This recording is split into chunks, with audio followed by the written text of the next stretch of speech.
Hello, hello, hello. Stand by because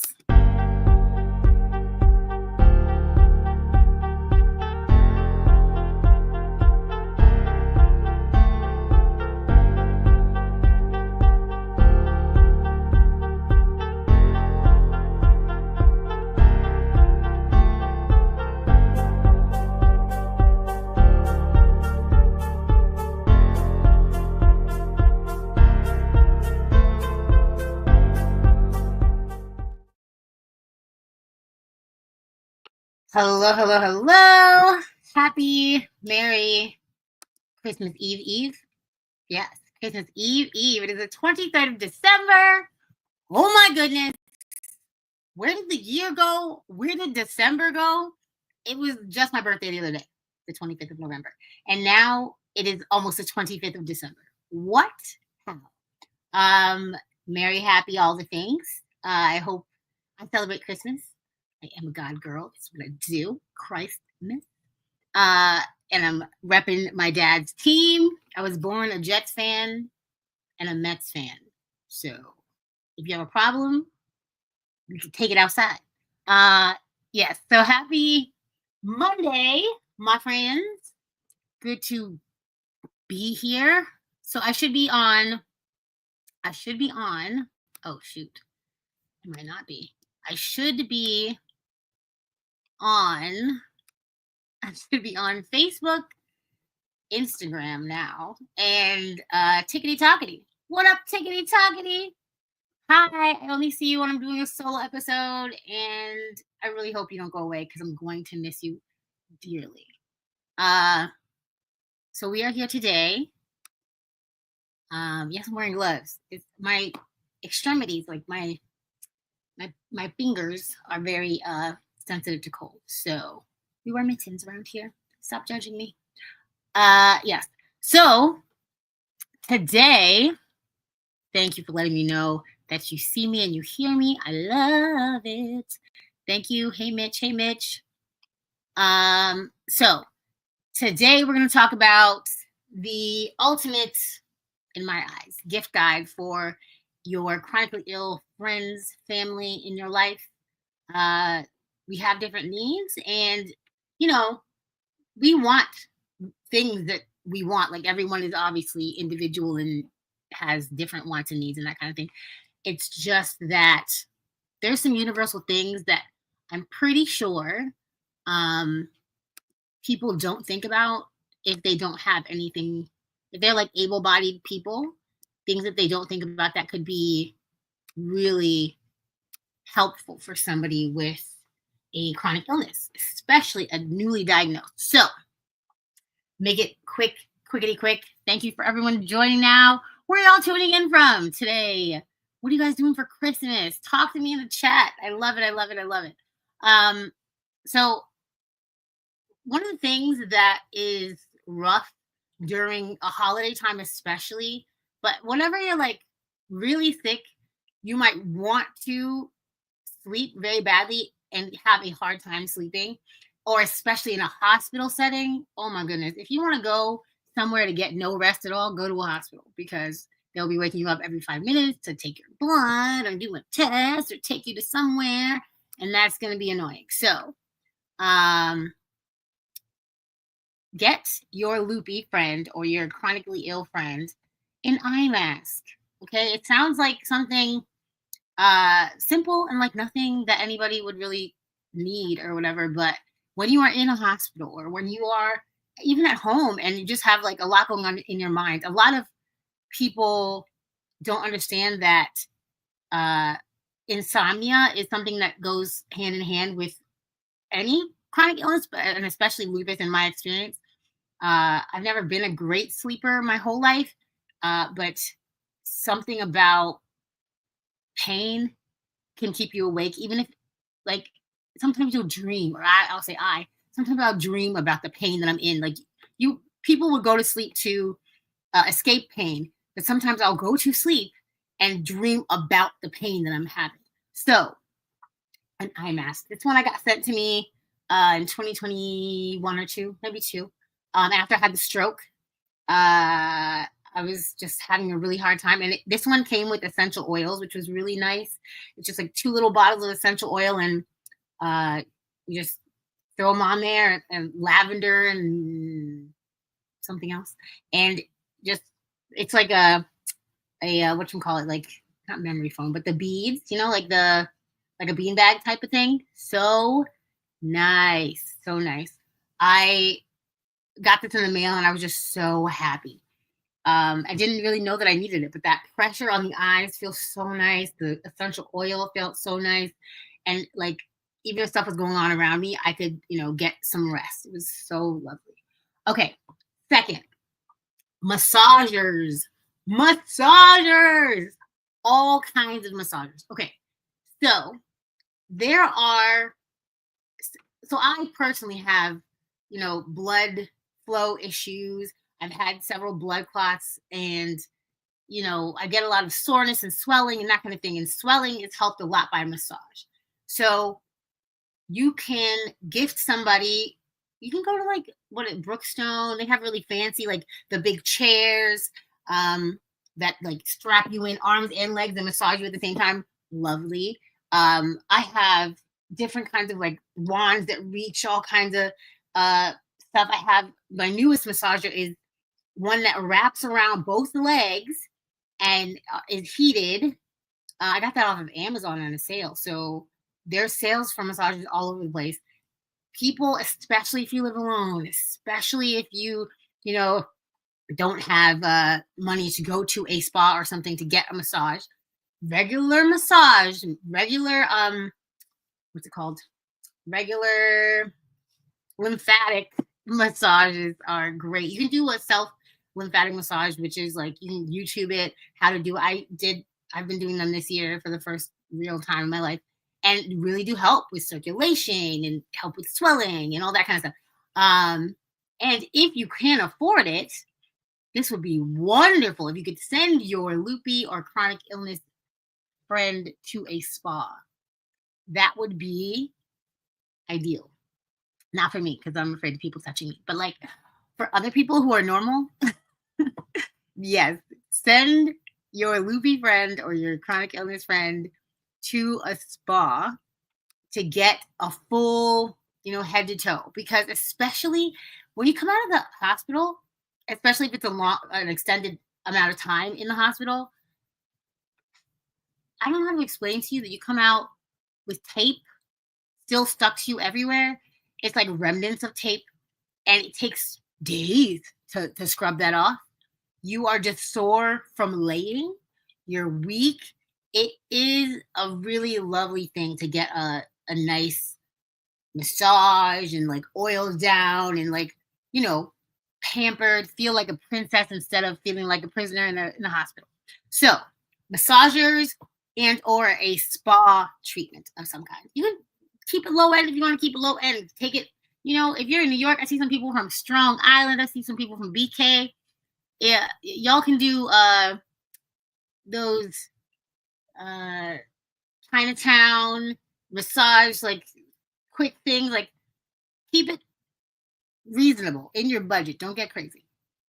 Okay, so next, DoorDash or Uber Eats or that kind of thing. It's the same as I would send to any new mother. I would send to a chronically ill friend.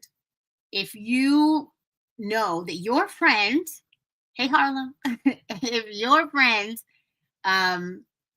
sometimes has days where they are just out of it and cannot do for themselves the way that they would like to do for themselves, food, okay? Not like, I don't mean like just bring sweets, which, I'm guilty of. I bring sweets all the time. I mean full healthy meals, a subscription to like Hungry Root or one of those other meal things. I can't think of the names of the other ones, but that one has a vegan option. That's why I know that one. But any of the meal subscription services for like a month or a couple free meals, or a DoorDash, an Uber Eats gift card, or that kind of thing, or order something to their house. If you know they're having a hard time, the holidays are stressful and they're like, not taking care of themselves well. They're trying to accommodate everyone else. They have a full house, whatever it is. Something special just for them, a healthy meal just for them. If you are a good cook, listen, don't give them some trash food and then be like, yeah, listen, be be aware of yourself. Okay, thank you. If you are a good cook, make some soup or something that they can freeze and they can have on hand. It's so helpful. It's so helpful. Food is expensive. Food is harder to make. I know that's one of the first things to go. When I don't feel well, if I don't have somebody who's gonna help me, or I don't have like something super instant, I will just not eat because everything hurts and I'm not getting up and I'm not standing over a stove. I'm not doing it. So food is one of the first things to go. So food. Okay. If they have children, babysitting, or even animal sitting. Let me walk your dog. Let me, scoop your cat litter. I know it's gross, but like if they have responsibilities that you can just take care of really quickly, that can be something that's a Christmas gift. And even like, it doesn't have to be something that's monetarily that you had to buy or whatever. Something you can do for them, an act of service, is so huge. Y'all, it's so huge. If you would like to, I used to do this as a kid, but I don't know why adults don't do it.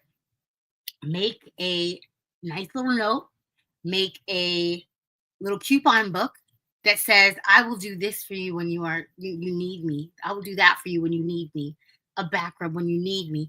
A meal when you need me. Like, people find it hard to ask sometimes. Like, at my sickest, I was telling people, I'm fine, I'm okay. like I had no energy to respond to people, but they would maybe call me and I would, in the smallest voice, be like, no, I'm fine, everything's fine. I wasn't fine. I just didn't want to bother anybody. So, hello. If you can do acts of service, it's huge. No burnt toast. Yeah, no burnt toast, Jermaine. Yeah. Maybe you order them something. So those are for people that are at home for the most part. Even if they are in the hospital, sending them food, you could save a life, because hospital food is not the best. It is not the best. They just came out with a vegan menu maybe a year or so ago in the Bronx, in the hospital that I was in, Montefiore, which was, I'm so happy about that, because it was treacherous for me when I was there, because I've been vegan. Yeah, so if they are in a hospital, and not only the people who are patients, the people who work in the hospital. Every time I think about this, I could cry. I have spent 2 years that I almost spent Christmas. Oh, safe travels, Bren. Love you guys. Safe travels. Have so much fun. I've spent almost 2 Christmases in the hospital. And it was the saddest place I've ever felt. Like, it was so heavy. Everyone there was mad they were there for Christmas. Everyone there was like, even the people who really were trying to make it a palatable place for us, like they decorated and that kind of stuff. Like, the children's ward was a little more peppy, but the adults, people were just angry. And me and my roommate at that time, we just cried. Christmas Eve, just crying. I got to leave that specific year. I got to leave that night. But imagine you are in a hospital, in pain, feeling terrible, looking terrible. Your family, like, they come to visit you, but they also have the rest of the family at home. Or if you're in the hospital and you have nobody to come visit you, it's really sad. And like, the nurses and the doctors and stuff, even sometimes they're celebrating. You can hear them celebrating, and they're laughing and joking and having the best time, not the best time, but the best time they possibly can with their coworkers. And you're just laying in the bed. It is really sad. So, gifts for people in the hospital. Make that visit. It doesn't have to be on the holiday, around the holiday, or send them a card with something heartfelt written in it. I love a heartfelt written out card. I love to tell people how much they mean to me now and in writing, because they can always go back to that. Even like no matter what happens to our friendship, our relationship after that, you can go back in writing and see, like, at this point, this was the love that she had for me. And I love that to do for myself. I have every card almost. I lost a chunk when I moved to New York because they got wet. But I save all the notes, all the cards. Like when I'm feeling terrible, especially in a flare up, especially when I'm sick, I will go back and I will read. Like my ex boyfriend, when I was in the hospital from the stroke the last time, I think it was, he sent me a vegan um advent calendar because it was the holidays when I was sick. Hello, I was ecstatic. I felt like the coolest, most special person. Like I was in the hospital bed and I opened that and I was like, this is the best ever. And it was just vegan chocolate in a calendar, you know? So send send gifts that they can open on Christmas if they're going to be there on Christmas. Send cards they can read when they're there. You know, send things that will comfort them and remind them that they're still loved, even if you can't be with them at that time, you know? Because they don't want to be a bother, but they don't want to be alone.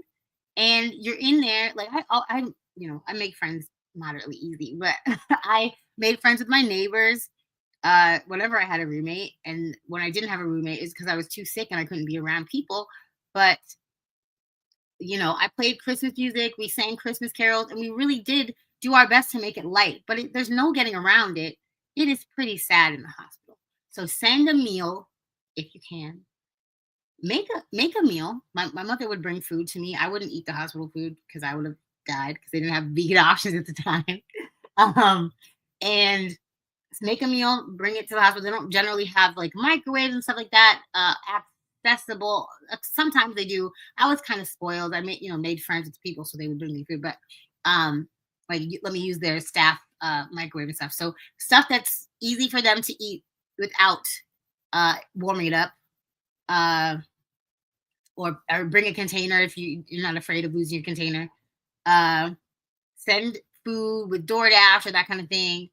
They will accept it. You clear it. Make sure your floor is fine with that because it depends on how sick you are and what's going on there.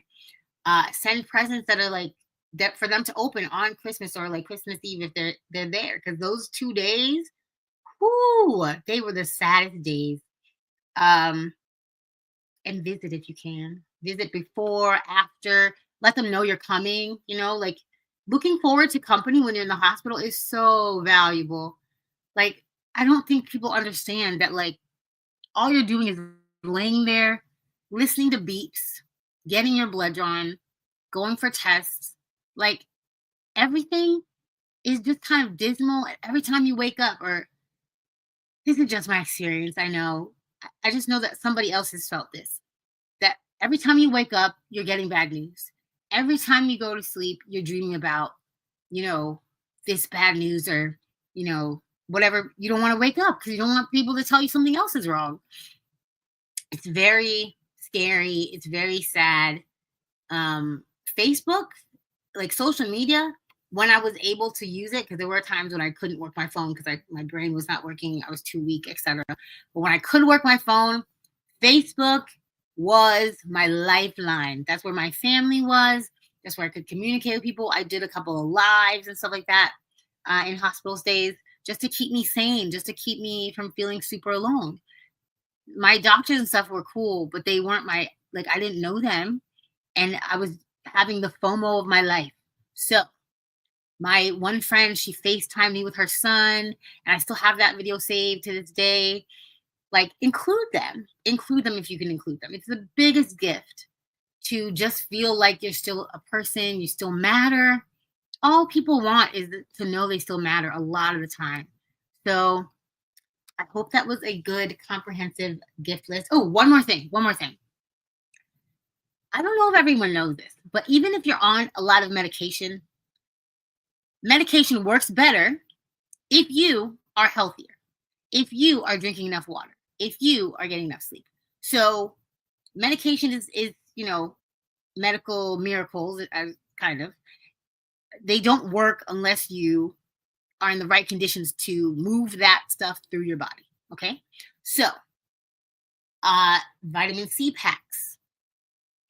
Not all loopies can do that because if your immune system is super hyperactive at that time, so check if they're able for that. Hydration packs. Sometimes it's really hard to be awake long enough to drink enough water to get the hydration that you need. If imagine when you have a flu or whatever, it's like that, like that drowsiness all the time, and it's just hard to stay awake. So hydration packs, because at least when they're drinking water, they're getting extra water, right? Extra hydration. So all the maybe talk to your chronically ill friend. Any kind of supplements or that kind of stuff that they need. First of all, sometimes those things are expensive, and they might be on a fixed income.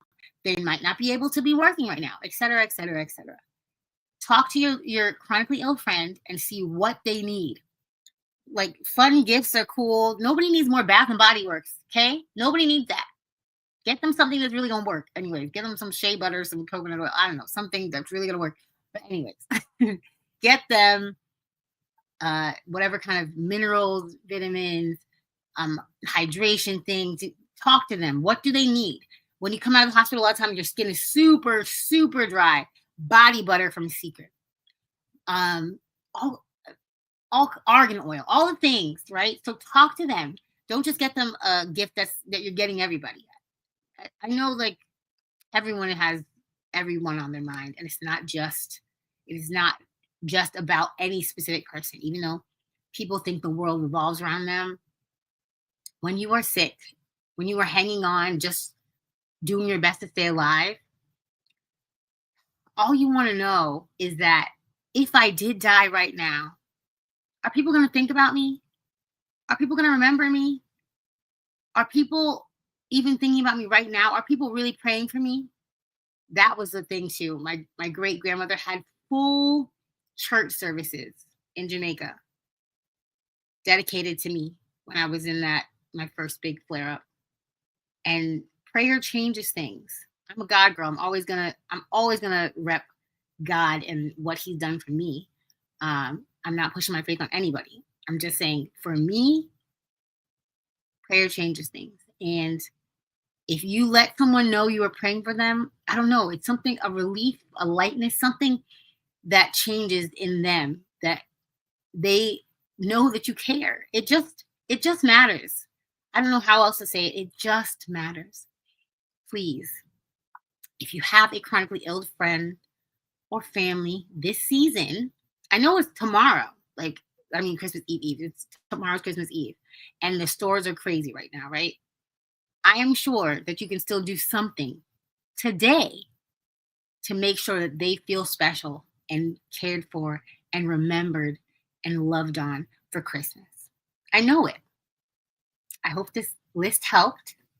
I hope that you guys have a gorgeous holiday. I think that Hanukkah starts on the 25th. So happy Hanukkah, happy Merry Christmas, happy Kwanzaa. I think that's a couple days later.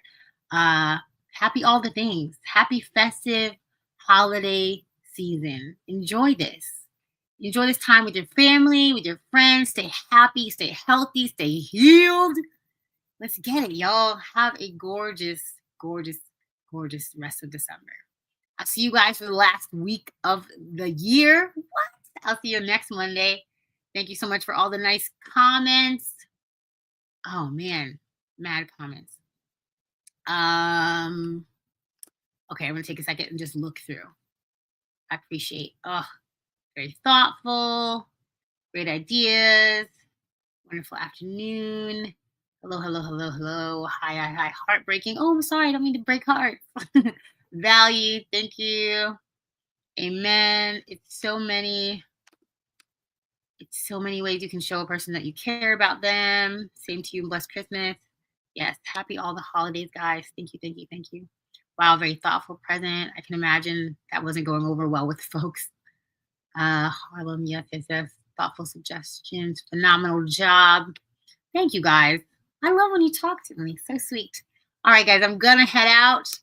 Come back at 7 p.m. Eastern Standard Time. Today, I have a warrior of a grand stature. Okay, this woman had a straight mastectomy with the threat of having breast cancer because she lost her mother early to breast cancer. Be proactive. Be proactive. Okay, this is a story that you're gonna want to hear. I don't often do 2 podcasts in one day. I couldn't let this pass. And she has a very busy schedule and a child and all the things. So I fit us in when we could get in because we're not missing this interview. Come back tonight at 7. Tickety tockety. I'm sorry, I'll post a clip because I cannot do live with a guest with you guys. But for Facebook, Instagram, and YouTube, be here 7 p.m. Eastern. It's gonna be crazy. It's her. Your heart is gonna be touched by her story, okay? So come back for me and Latoria at 7 p.m. Have a great day, guys. Love y'all. Bye.